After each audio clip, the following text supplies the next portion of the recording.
Les titres de cette édition, 18 militaires blessés, 4 sur le point d'être évacués à Dakar. Les 14 autres blessés qui étaient admis à l'hôpital Amadou Sakhir Mbaye de Louga retournent à Saint-Louis. Ils faisaient partie d'un convoi de l'armée sénégalaise. Détail dans ce 18h avec notre correspondant à Louga, Abraham Paul Pouya.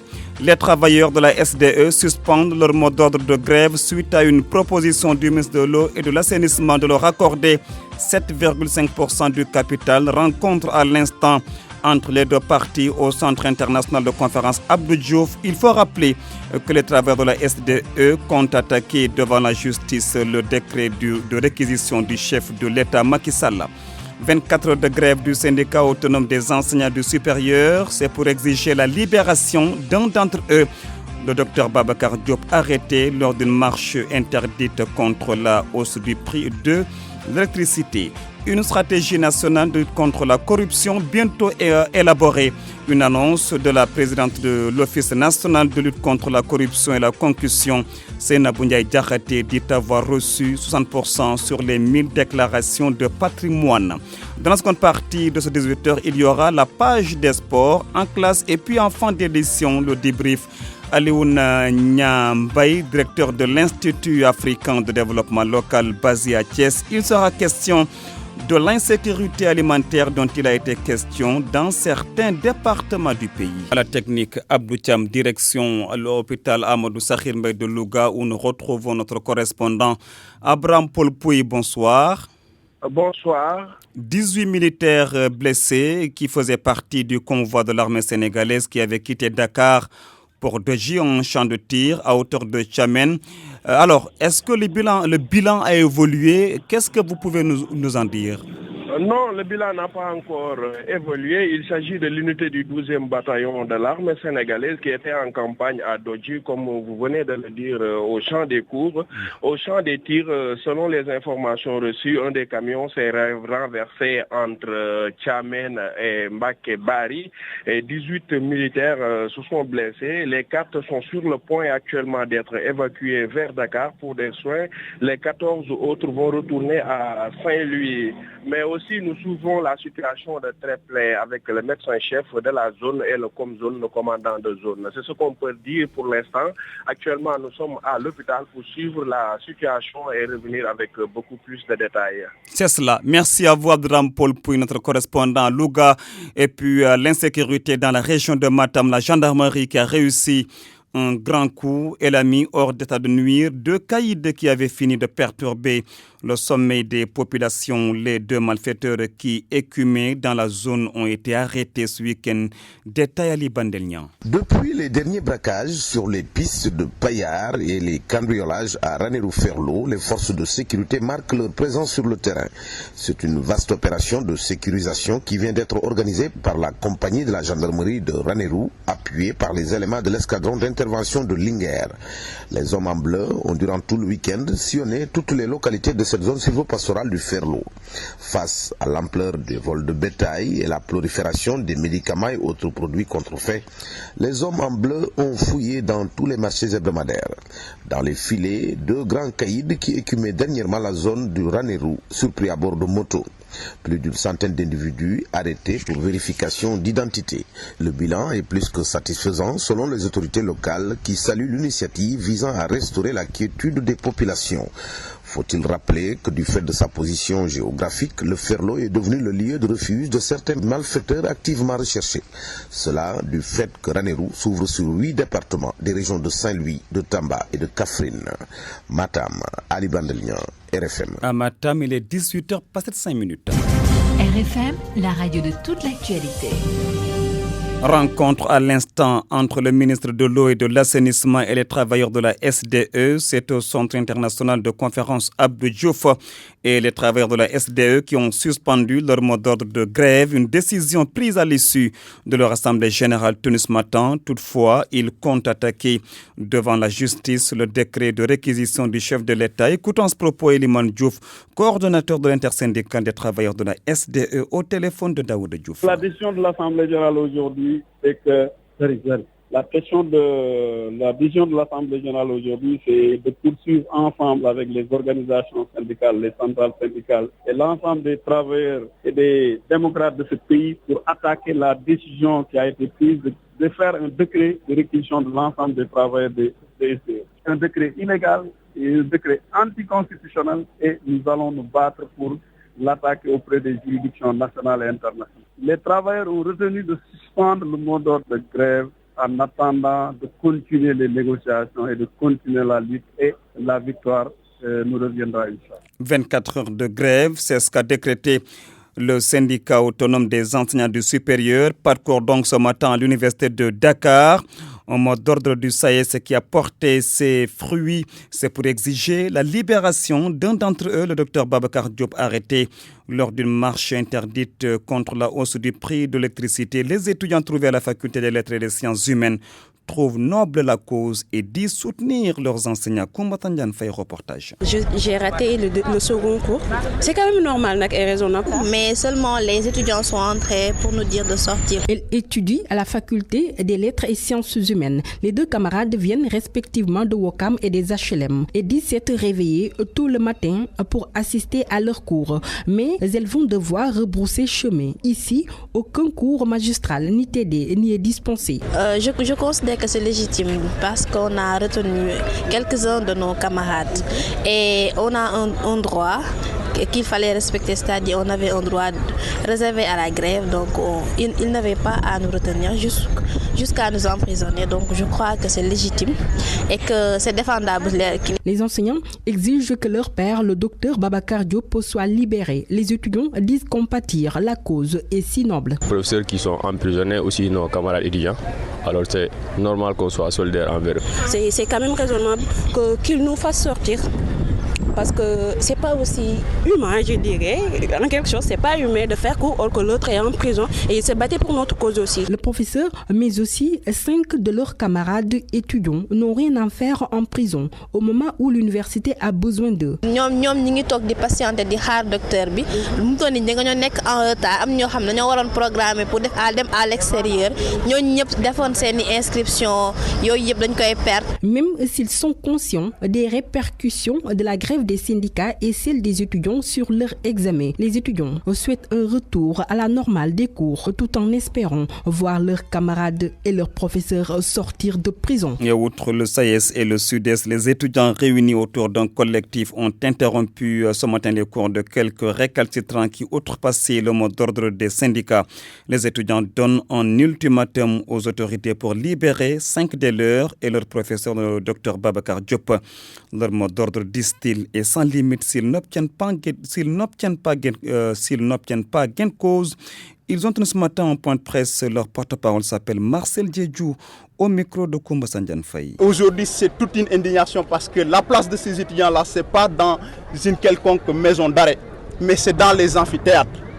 Parce que bientôt, pratiquement, les inscriptions ont déjà démarré et ces étudiants sont dans l'impossibilité de s'inscrire parce qu'ils sont dans une quelconque maison d'arrêt. Leur arrestation, c'est une arrestation que nous déplorons fermement et nous exigeons à ce que ces étudiants soient libérés. Parce que leur place, c'est dans les amphithéâtres. Ils se battaient pour une cause noble, ça il faut le dire. C'est une cause noble, ils ne paient pas de l'électricité, mais leur seul tort, c'est de s'engager pour la cause des Sénégalais. Ce qui est, je pense que c'est quelque chose à magnifier. En tout cas, on n'exclut absolument rien. Donc si les étudiants ne sont pas libérés dans les meilleurs délais, nous allons descendre sur le terrain comme on a l'habitude de le faire parce qu'à chaque fois que les intérêts de nos chers camarades sont menacés, donc notre devoir c'est de les défendre. Donc moi, le message que je lance, c'est que si aujourd'hui plaider la cause des étudiants, c'est partir au combat, nous allons nous faire l'écho de ces 1000 voix pour que ces étudiants soient libérés dans les meilleurs délais. L'activiste Guy Marius Sagna et ses co-détenus qui sont aujourd'hui à leur 7e jour de grève de la faim, une situation préoccupante pour leurs avocats qui disent craindre le pire. Ils interpellent l'administration pénitentiaire à en croire ses avocats. Les responsables de la dite administration n'ont pas joué leur rôle dans cette affaire. Écoutons l'un d'eux, Maître Kourechiba, au téléphone de la Haj Ndiogoudjen. Ils sont résolus à aller jusqu'au bout de la grève, nous craignons le pire parce que déjà, nous sommes dans une situation extrêmement délicate. Surtout que c'est la première fois que dans un seul dossier, on a des lieux de détention différents. Bon, cela dit, l'administration pénitentiaire, il est temps, je pense, qu'elle prenne ses responsabilités et agisse dans le cadre des lois et règlements qui l'instituent, qui organisent notamment les prisons. Parce que dans quel cas de figure, la loi qui organise l'administration pénitentiaire a tout prévu. C'est à eux d'informer, de faire un point de presse pratiquement tous les jours pour informer d'abord les familles, informer la population. À cet effet, d'ailleurs, ils doivent, c'est textuel, ils doivent eux-mêmes définir un régime cellulaire pour les... Nos tentatives d'entrer en contact avec l'administration pénitentiaire sont jusque-là restées vaines. RFM, partout, tout le temps. RFM Soir. RFM Soir. Je vous le disais en titre, sur plus de 1000 personnes assujetties à la déclaration de patrimoine, l'OFNAC a reçu 60%.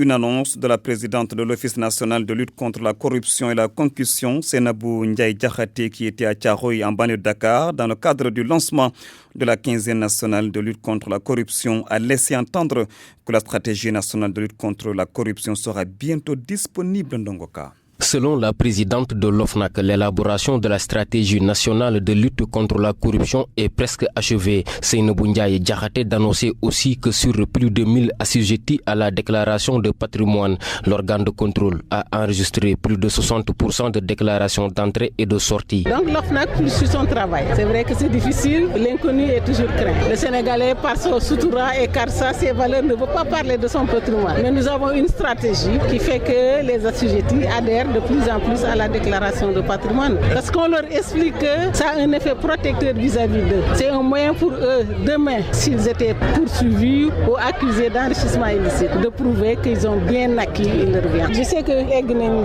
pour 60%. Ouais. Déclaration d'entrée et de sortie. En banlieue, la présidente de l'OFNAC est venue parler aux élèves de l'importance de bannir la tricherie, la fraude et la corruption en milieu scolaire. Les acteurs de l'éducation en ont profité pour donner leurs propositions. Mamadou Saliou Diallo, directeur du groupe scolaire Serigne Saliou Mbacké. Nous avons fait des recommandations à l'OFNAC sur l'élaboration d'un guide citoyen adapté à l'âge des enfants. Ça sera mis à la disposition des enseignants ou mettre ça au niveau du curriculum. Si en fait on met en avant la culture au niveau des enfants pour éviter tout ce qui est tricherie, toute forme de tricherie au niveau de l'école, les enfants auront des réflexes et des automatismes pour faire attention à beaucoup de choses. La journée de sensibilisation a démarré par une procession des élèves dans les rues de Thiaroye, Nongaka, Pikine, RFM. Et nous recevons Abdou Diop pour la page des sports. Bonsoir Abdou. Bonsoir Seydou Nourouba. Football pour démarrer Ligue 2 sénégalaise, suite et fin cet après-midi. À l'instant, sur les pelouses de cette Ligue 2 sénégalaise, deux matchs au programme.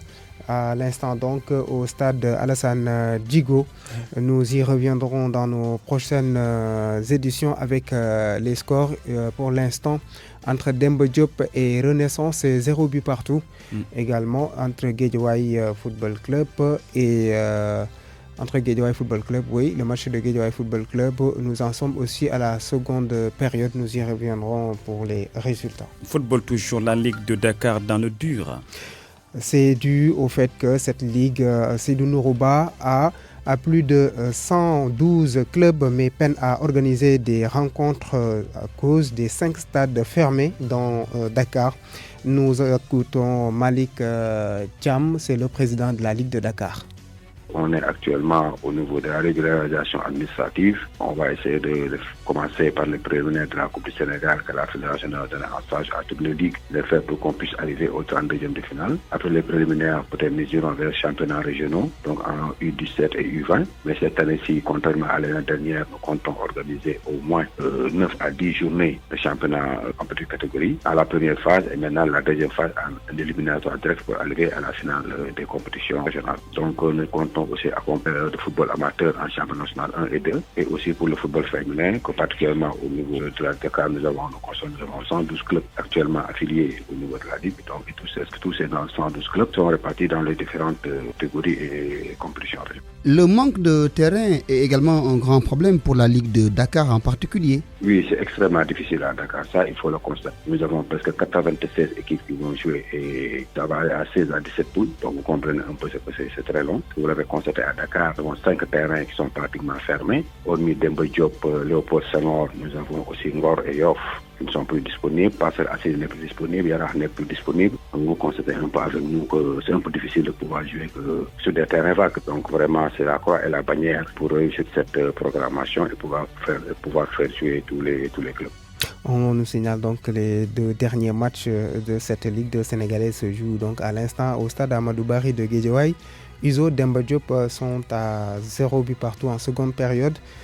Même score entre Renaissance et Guédiawaye Football Club. À Alassane Djigo, Pikine, nous y reviendrons dans nos prochaines éditions. Football toujours, mais cette fois-ci en Europe avec le dernier match de la 16e journée de ce soir. West Ham Arsenal, un duel de mal placé prévu à 19h. Arsenal dans le dur avec une surprenante 11e place qui rend donc visite à West Ham, 16e à 1 point du premier relégable. Et du basket pour finir. Du basketball avec à l'instant les demi-finales qui se jouent chez les hommes USPA BOP. Il s'agit du tournoi de montée en D1. Nous y reviendrons également pour les scores à la fin de ces rencontres. Dream Act e-Sport aussi se joue cet après-midi. Merci Abdou Diouf Junior pour cette page des sports. RFM, partout. Tout le temps. Nous accueillons maintenant El Hadj Ndiogou Diène pour la rubrique En classe. En classe vous est offerte par la COSIDEP. COSIDEP, une coalition pour une éducation de qualité pour tous. Bienvenue à tous. Nous parlons aujourd'hui de l'enseignement préscolaire au Sénégal. Prétexte, la semaine nationale de la petite enfance qui a démarré ce matin. Les tout-petits sont pris en charge dans les écoles maternelles et autres cases des tout-petits. Alors, comment se passent les cours avec les tout-petits? Qu'est-ce qu'ils apprennent à l'école? C'est le reportage de Babacar Diouf. Il est 11h dans la cour de l'école maternelle d'EVF de Bombay. À ce cycle du système éducatif appelé développement intégré de la petite enfance, les enfants sont soumis à un programme éducatif dense. Mamadou Fall, le directeur de l'établissement. Après la leçon de psychomotricité, on revient en classe, on laisse les élèves se reposer pendant un bout de temps et on commence les autres activités. Et à travers ces activités, on peut avoir le langage. Après, il y a une autre activité que l'on appelle le graphisme. Il y a l'IST, il y a l'activité manuelle, il y a l'éducation sanitaire, l'éducation civique, poésie, récitation, chant. Les seules difficultés dans ce secteur de l'éducation, ce sont les problèmes de finances, nous apprend le directeur. Parce qu'il y a beaucoup de dépenses au niveau de l'école. Les nappes sur lesquelles les enfants s'asseyent, c'est l'école qui prend en charge ça. La facture d'eau, l'électricité, c'est l'école qui en prend en charge. Et vous savez très bien que dans l'école maternelle d'EVF, on consomme beaucoup de courant parce que chaque classe a 2 ventilateurs. Il y a aussi un personnel que l'on paye. Ici, à l'école maternelle, on a 3 femmes de charge. La mairie paye seulement une femme de charge. C'est en tout cas une étape plus qu'importante dans le processus de formation de l'enfant, selon les spécialistes qui l'assimilent à une imprégnation de la vie scolaire. L'enseignant-chercheur en sciences de l'éducation et de la formation, Mamadou Lamine Dianté, préconise un recadrage institutionnel pour éviter les chevauchements entre les structures en charge de l'enseignement préscolaire. Tout ça, c'est un problème de pilotage du système éducatif parce qu'on ne peut pas être dans un système et ne pas avoir des dispositifs qui ne soient pas des doublons, parce que malheureusement c'est ce que nous constatons aujourd'hui. Comme on est dans le cadre d'un système éducatif, il va falloir quand même qu'il y ait une réorganisation de toutes ces entités qui interviennent dans l'éducation préscolaire et que ce soit sous la même tutelle, parce qu'aujourd'hui on ne peut pas comprendre que l'Agence nationale de la case des tout-petits soit logée dans un ministère autre que celui de l'éducation nationale, parce que je crois que ça aussi c'est peut-être au niveau du gouvernement avec l'architecture gouvernementale qu'il va falloir revoir afin que véritablement cette question soit prise en charge de façon la plus efficiente possible. Et puis dans la rubrique découverte, nous vous présentons aujourd'hui le lycée de Tougoulou, situé dans la commune de Diass. Cet établissement subit de plein fouet les conséquences de l'exploitation de carrières dans la localité. Abdou Diouf Diagne. Ce CM de proximité est devenu lycée en octobre 2015. Depuis sa création, il fait de très bons résultats, selon Moussa Sek, président de l'association des parents d'élèves. L'an dernier, on s'est classé 5e au niveau de l'IA de Thiès, qui s'est classé 2e au niveau national au bac, avec un taux de réussite qui dépasse 55%. Au BFM, on a eu plus de 79%. Le lycée de Togoulou, qui accueille aujourd'hui plus de 1000 élèves de la 6e à la terminale, est confronté à des difficultés. Les camions qui exploitent les carrières situées à côté sont pointés du doigt. Ils passent à 0 cm du lycée. De deux, il y a des chauffeurs vraiment indisciplinés qui font la course au niveau de l'école. Et c'est tellement vrai que nous avons eu 2 ans de cela un gosse qui a été amputé de la jambe par un de ces camions-là. Il y a une dégradation systématique de son environnement. Et plus grave encore, le taux de maladies respiratoires, les cas d'asthme qui se sont développés à une vitesse incroyable. Le manque de soutien de l'État est aussi décrié. L'établissement scolaire fonctionne grâce à l'appui de la communauté. L'an dernier, nous avons eu 4 ou 5 candidats qui sont tombés parce que tout simplement, ils avaient oublié leur convocation et leur carte d'identité à la maison. Le maire qui était à l'époque le PCR de Diès, il nous a aidés depuis lors, il nous a accompagnés. Jusqu'à présent, on n'a pas senti la main de l'État au niveau des infrastructures. Le lycée de Togoulou polarise les villages de Daga, Kholpa, Bourou, Bourou-Benteñe, Kandam, Paki et Gandoula. Thomas Kamara est actuellement son proviseur. Merci à Abdou Diouf Diagne et à Babacar Diouf. Ainsi se referme En Classe. Rendez-vous la semaine prochaine. En Classe vous a été offerte par la COSIDEP. COSIDEP, une coalition pour une éducation de qualité pour tous. Merci à Elhaj Ndiogoudje. Nous sommes en ligne avec Léounia Mbaye. Bonsoir. Bonsoir. Directeur de l'Institut africain de développement local basé à Thiès. Alors, est-ce qu'aujourd'hui, on peut parler ou faut-il parler d'insécurité alimentaire comme c'est le cas dans certains départements ces derniers jours? Merci d'abord pour cette opportunité que vous nous donnez pour nous entretenir de ce thème qui est d'actualité. Mais il serait d'abord extrêmement important de préciser la notion même. Parce que quand on parle d'insécurité alimentaire, nous avons une situation de famine ou de manque d'aliments dans une zone, dans une province ou dans un territoire, mais qui découle d'un certain nombre de facteurs. Et quand on l'évoque justement, c'est lié peut-être au fait qu'il y a de plus en plus une question des changements climatiques qui de surcroît vont encore perturber la pluviométrie et qui vont mettre l'agriculture en péril. Et c'est le péril de l'agriculture, combiné à un ensemble de facteurs à la fois conjoncturels et structurels, qui font que l'agriculture n'est pas aujourd'hui capable de produire tout le stock vivrier nécessaire pour alimenter les populations. Mais aujourd'hui, quels sont, selon vous, les indices d'une insécurité alimentaire dans une localité donnée? Alors, quand on parle d'indices, il faut d'abord d'emblée préciser qu'il y a une situation de manque, de déficit vivrier, qui va peut-être être mesurée à partir d'abord de l'accès. Est-ce que les populations pourront accéder aux produits agricoles, aux produits vivriers en général? Cela certainement pourrait être lié au fait, le non-accès pourrait être lié, comme je l'ai dit tout à l'heure, à une baisse progressive de la productivité agricole liée à la pluviométrie.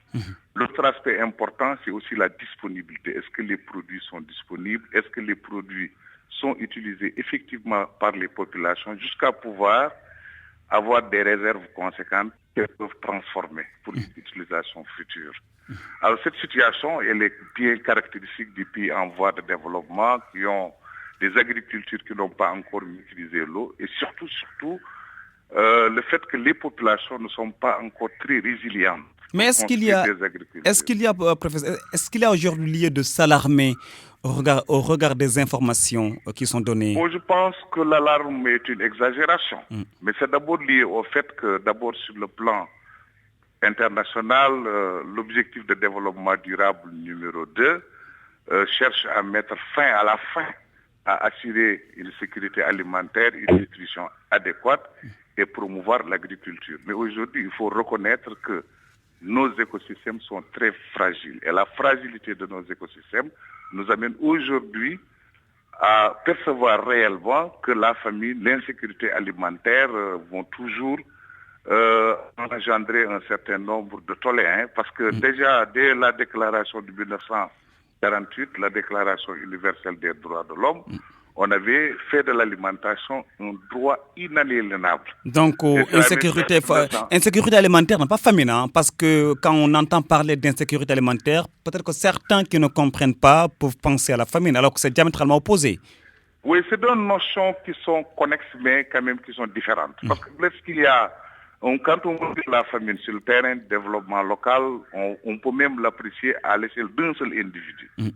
Alors que quand on parle d'insécurité alimentaire, ça peut être une situation conjoncturelle ou structurelle qui va faire de sorte que les aliments ne seront pas peut-être disponibles, l'accès sera difficile, l'utilisation et la transformation peuvent être hypothéquées. Maintenant, il y a possibilité de mettre en place des stratégies diverses qui vont nous permettre de juguler un peu les conséquences. Mais il n'y a pas lieu de s'alarmer. Je pense que c'est quand même assez intéressant de le percevoir comme ça. Très bien. Merci à vous, M. Alioune Niambaye. C'est moi, merci. Je rappelle que vous êtes le directeur de l'Institut africain de développement local basé à Thiès. C'est la fin de cette édition. Le rappel des titres. 18 militaires blessés, 4 sur le point d'être évacués à Dakar. Les 14 autres blessés qui étaient admis à l'hôpital Amadou Sakhir Mbaye de Louga retournent à Saint-Louis. Ils faisaient partie d'un convoi de l'armée sénégalaise. Selon nos informations, leur camion s'est renversé. Les travailleurs de la SDE suspendent leur mot d'ordre de grève suite à une proposition du ministre de l'Eau et de l'Assainissement de leur accorder 7,5% du capital. Rencontre à l'instant entre les deux parties au Centre international de conférence à Diouf. Il faut rappeler que les travailleurs de la SDE comptent attaquer devant la justice le décret de réquisition du chef de l'État. 24 heures de grève du syndicat autonome des enseignants du supérieur, c'est pour exiger la libération d'un d'entre eux, le Dr Babacar Diop, arrêté lors d'une marche interdite contre la hausse du prix de l'électricité. Une stratégie nationale de lutte contre la corruption bientôt élaborée. Une annonce de la présidente de l'Office national de lutte contre la corruption et la concussion. Seynabou Ndiaye Diakhaté dit avoir reçu 100% sur les 1000 déclarations de patrimoine. Merci à Abdou Thiam qui a assuré la partie technique de cette édition. Merci à vous, mesdames, messieurs, d'avoir suivi. Retrouvez la rédaction à 19h pour un flash en Wolof. Mais avant, je vous laisse en compagnie de DJ Sidat Dankargui. Restez en compagnie des programmes de la radio que vous avez choisi, la RFM.